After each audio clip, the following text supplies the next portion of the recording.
Today we are going to be repotting and rehabbing this Philodendron Spiritus Sancti for a friend. I believe it had some thrip damage, so it has a little bit of blemishes from days gone by. It's got a new leaf coming in, so we'll see how that turns out. But as you can see, this epiphyte really does need to get on a pole. We're going to do that right now. And look at all these roots down here. Now, I don't know if I should take these roots off because they've been kind of exposed to air and they might be just kind of like, they might give the plant dry rot, I'm not really sure.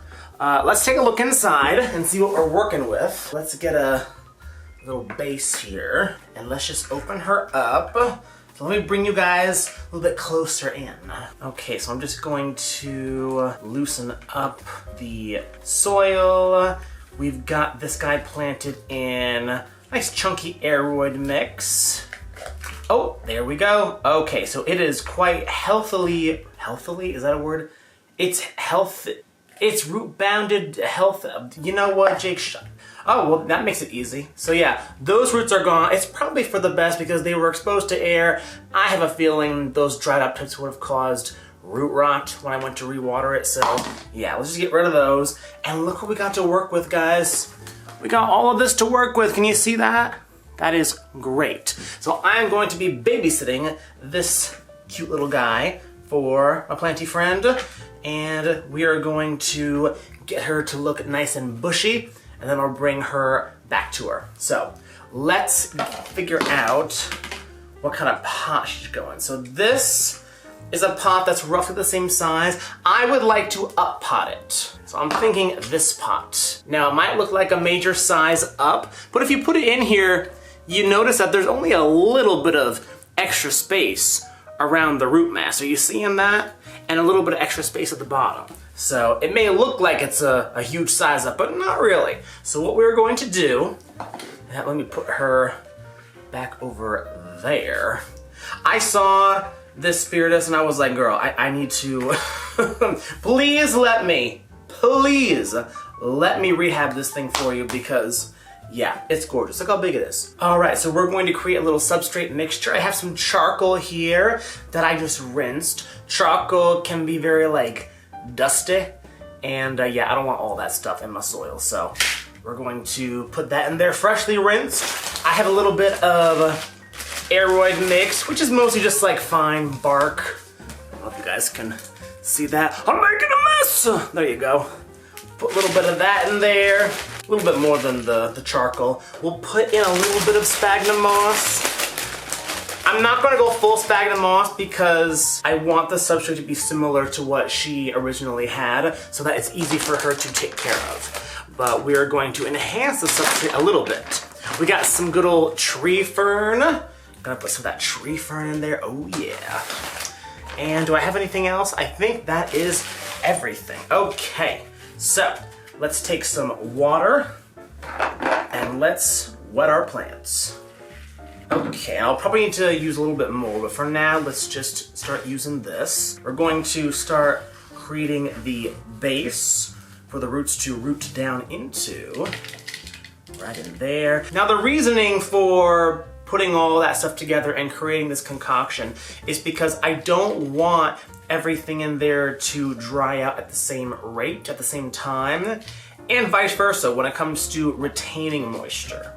Because I find that when things dry out, they just get, when you have just sphagnum moss, it'll totally dry out. So you have to be on top of that. If you have just tree fern, it'll totally dry out. Whereas if you have tree fern and sphagnum moss, and also bark, and also some charcoal, and a little bit of this, and a little bit of that, it's not all gonna dry out the same rate. It's going to retain different amounts of moisture for different amounts of time. And I find that roots are just overall healthier. That's what I've been noticing. And look at these beautiful leaves. Oh, by the way, we are going to stake her. I don't know if I mentioned that. She gave me a stake. We're going to use this. Okay, I'm going to stick this in the back like so. We're going to stick it down just enough so that the bottom of the moss pole is touching the top of the substrate, because then the wet moisture can wick up the water through capillary action and hydrate the moss pole. We're also going to have a little thing on top to water the moss pole top down. All right, let's start filling in the gaps. And we're going to use the other part of the stick that I just broke. We're going to very gently just tuck all that media in. How you doing, sir? How you doing down there? You doing good? That's good, I like to hear that. And again, guys, normally if this was my plant, I would just throw it into my vase method, you know what I'm saying? But I don't want to introduce a new method of caring for plants when I give this back to her, so we're just going to pot it the way she is used to caring for her plants, with drainage holes. Okay, we're going to add some more substrate. So like a handful of pretty much everything. Street fern fiber. Oh yeah. Okay, we're going to take the cup, put it on top, just like so.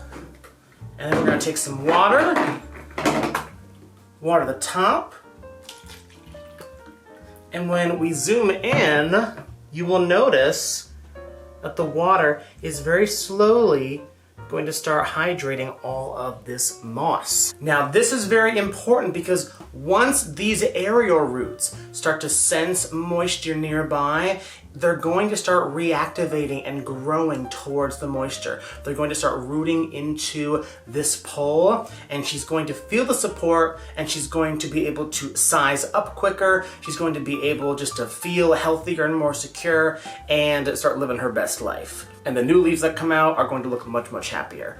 All right, guys, and there you have it. Do you guys see that? Do you see how the top is already much darker? That is the hydrated moss. So there you have it, guys. That is me rehabbing this wonderful Spiritus Sancti for a friend. And in a few months, I will do an update on her before I give her back to her original owner. All right, thanks for watching this video all the way through, and go watch another Plant Gate for Life video. We got a video right here for you, or we got a video right here for you. You can watch this video or this video.